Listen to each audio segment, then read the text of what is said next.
Okay, so part 2 of your response to Hamlet, following your discussion of how the corruption has actually come about in Denmark, is looking more deeply at the impact of that on Hamlet's mind and actions.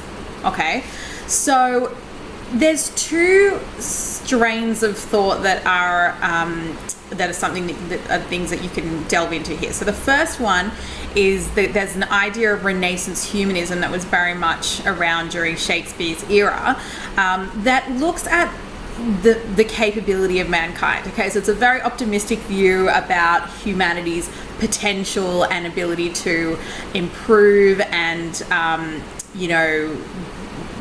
better and grow and change and all of those sorts of things. Okay, so actually I'm just going to read. So this is just something that sort of explains that. Okay, so the Renaissance is a vast cultural phenomenon that began in the 15th century Italy with the recovery of classical Greek and Latin texts that had been lost to the Middle Ages.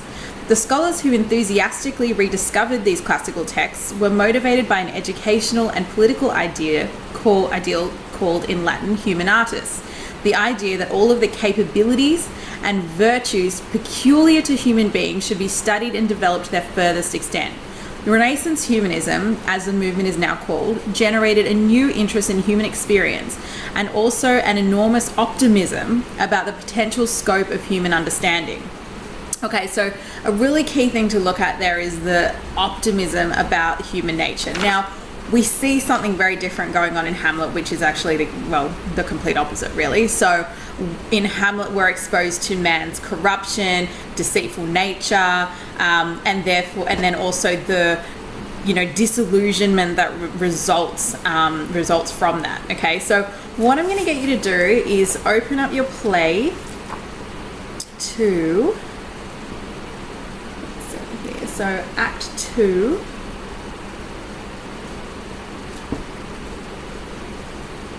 Act 2, Scene 2, line 277.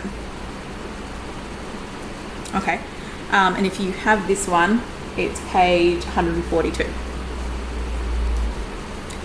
Okay, so this part is just shortly following when Rosencrantz and Guildenstern have come to obviously find out what's going on with Hamlet.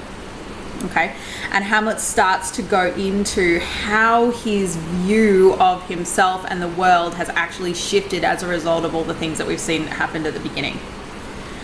So Hamlet says, "I will tell you why. So may anticipation prevent your discovery, and your secrecy to the king and queen moult no feather."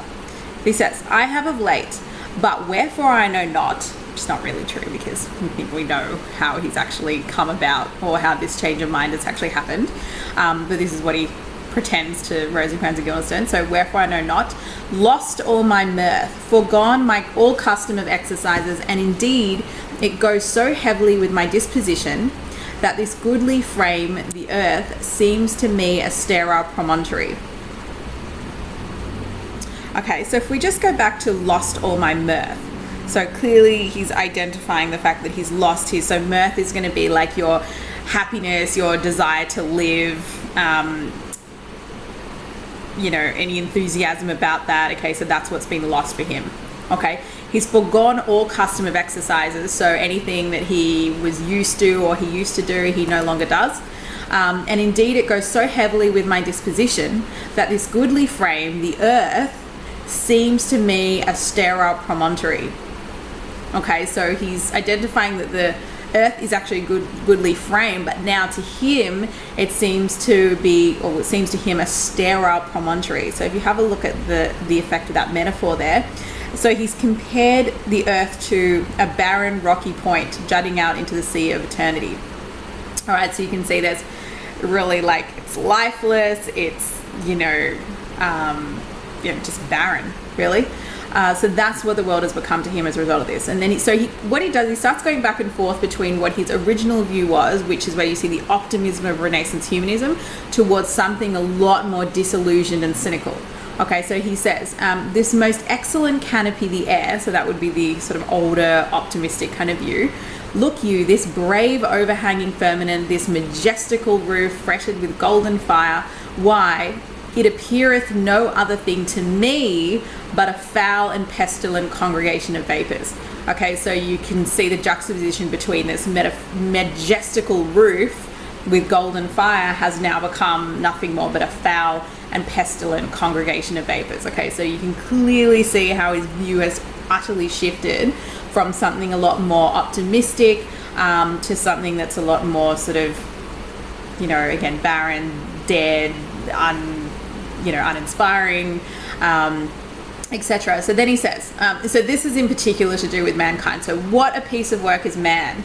How noble in reason, how infinite in faculties, in form and moving, how express and admirable. In action, how like an angel. In apprehension, how like a god. So really complementary descriptions of mankind there and the capability of mankind. So that, again, links very closely back to these ideas of Renaissance humanism.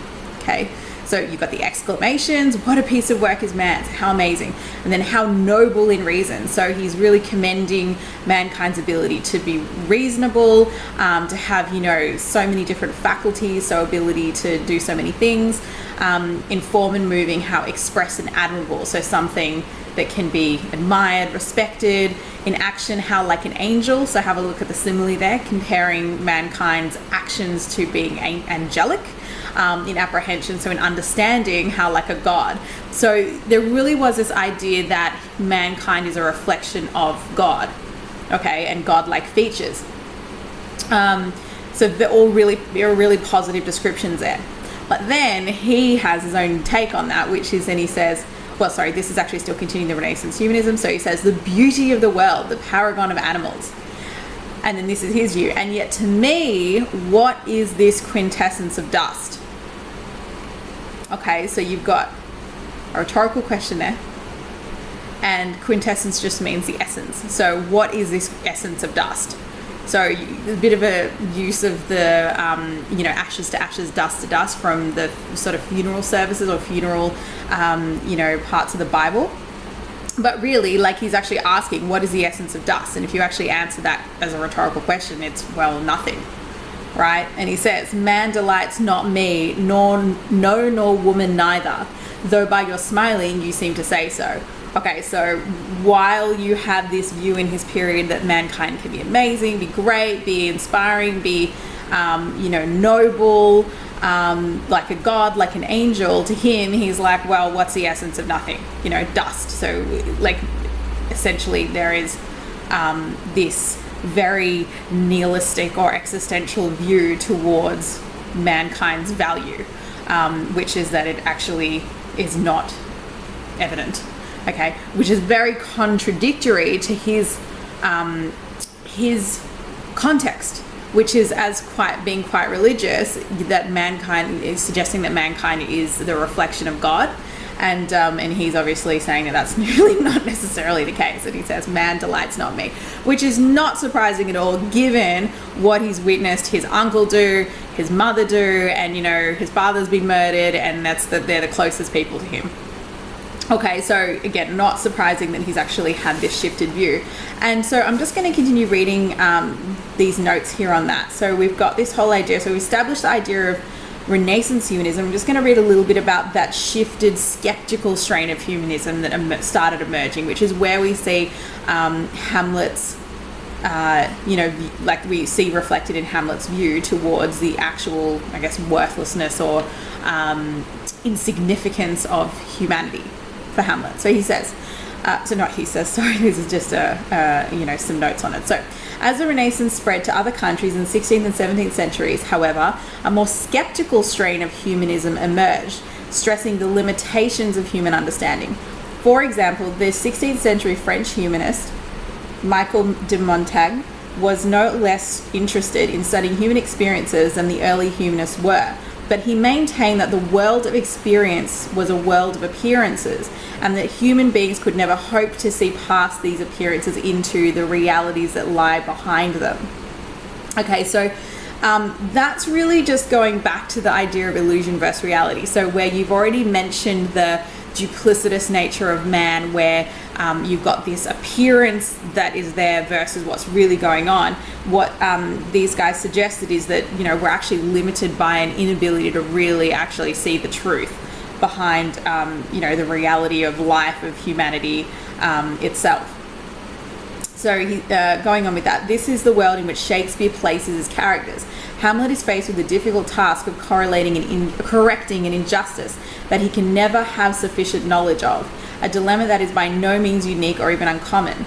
And while Hamlet is fond of pointing out questions that cannot be answered because they concern supernatural and metaphysical matters, the play as a whole chiefly demonstrates the difficulty of knowing the truth about other people, their guilt or their innocence, their motivations, their feelings, their relative states of sanity or insanity.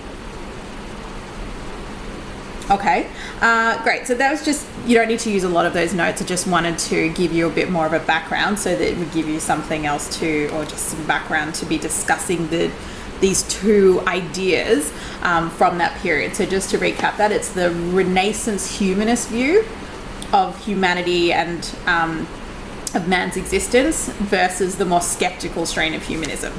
Okay, just going back to humanism, which is a study of humanity, you know, the human condition. Okay, great. So from there, so you can already start seeing Hamlet's view becoming extremely despondent. Okay, so we already saw that there. And then in his later soliloquies, he really goes into that in a lot more detail. Okay, so just continuing on that idea, just go to Act 2, Scene 2, line 501. Okay, so that's page 152 in this one. And I guess what's quite ironic is that although we don't necessarily see, we can't necessarily distinguish the difference between illusion versus reality, or appearance and reality. So again, going back to the idea that, you know, Claudius is a liar, so is Gertrude, and then Hamlet starts seeing everybody that way, someone that's out to either trick or deceive him. He actually is doing that to everyone else as well. So in that last passage we just read, he's actually taken on, or he's putting on what we call an Antic Disposition, which is pretending to be mad so as he can find out more about whether or not Claudius is actually guilty. Okay, and then even more so, like we see the truth about what's actually going on with him when we look into his soliloquies. Okay, so the soliloquies are so valuable because they give us a really authentic view into Hamlet's, I guess, internal state, like what's going on with him internally, in his mind, mentally, psychologically. So he says, I so God by to you. Now I am alone. Oh, what a rogue and peasant slave am I. So this really signifies the fall of Hamlet from a prince, someone who's a royal, someone who has been charged with the responsibility of restoring order, both within his family and within his state and within the godly structure of the kingdom, to now he's just this, you know, rogue and peasant slave. So that's what he's compared himself to. So not only does he compare himself to a slave, he goes on to talk about, or to compare himself to an ass, a scullion, which is a domestic service of the lowest rank. He compares himself to, this one's my favorite, where is it? He says, must like a whore unpack my heart with words. So he's just now similar to a whore who's doing nothing but speaking and actually just taking no action. So the fact that he hasn't been able to carry out this revenge yet, which from a chivalric perspective or from a medieval perspective is extremely important for him to actually do, his whole life has just become completely degraded. Okay, so that's the thing to note there, and you can see a number of different techniques there. All right, so whether it be, you know, the metaphor, comparing himself to a peasant slave, the simile, that he is just like the whore, unpack my heart with words, metaphor again, an ass am I. And then, you know, you just start seeing a whole lot of questioning in his speech, like in what he's saying. So he's asking, am I a coward? Who does me this? Like, what's going on here? So there's just so much uncertainty, and it would be great for you to actually contrast that with what I initially did talk about from last week, which was the certainty that he has about how he's going to take action right after he finds out that his father's been murdered. Okay, so just to remind you, he initially said in Act 1, Scene 6, okay, so he says, Act 1, Scene 5, line 29. Haste me to know it that I with wings as swift as meditation or the thoughts of love may sweep to my revenge. So if you remember, you got the metaphor comparing his action to having wings, which is like free, easy. Then he says they're going to be swift as meditation. So they're similarly comparing to how swift it's going to be. It's going to be, you know, really, you know, he's just going to take action immediately. And then we go into the irony of the fact that he just really doesn't do that. Okay. And there's so much uncertainty for him about how to take action, whether to take action, whether or not the ghost is even telling the truth. So really, like, after seeing what's going on, he's just questioning everything, questioning what's happened, whether the ghost is lying, whether he can do it. You know, there's so much going on there for him that really just paralyzes his action.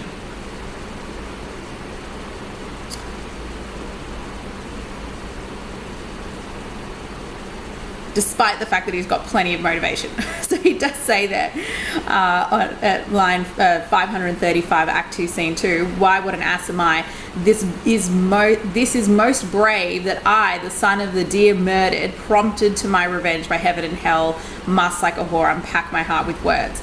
Okay, so it's even a divine necessity for him to be taking that revenge. So prompted to my revenge by heaven and hell, but he still isn't doing it. Okay, and then back to the uncertainty he has. So line 550, the spirit I have seen may be a devil. The devil hath power to assume a pleasing shape. And then, you know, and then he goes on to actually figure out some kind of plan of how he's going to really find out what's actually happened there.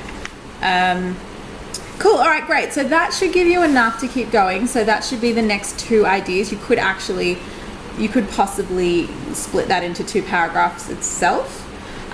What you could link to in relation to that despondent view he has, so the whole, oh, what a Rogan peasant slave am I, is to start bringing in ideas from the to be or not to be soliloquy. So, you know, he even starts questioning the value of living life itself through the, you know, as a result of all of the, you know, atrocities he's actually witnessed. Okay, so I'll leave that part for you to do. I'm sure you've done it to death in class anyway. And let's see what you come up with for the next week. Also, I've just shared an article with you. It actually does, there's a number of things that cross over from what I've said, but the way it's written is actually it's very well written, and it will link very well into what we've actually spoken about. So see if you can use some of that as well and integrate that into the next response that you come back with.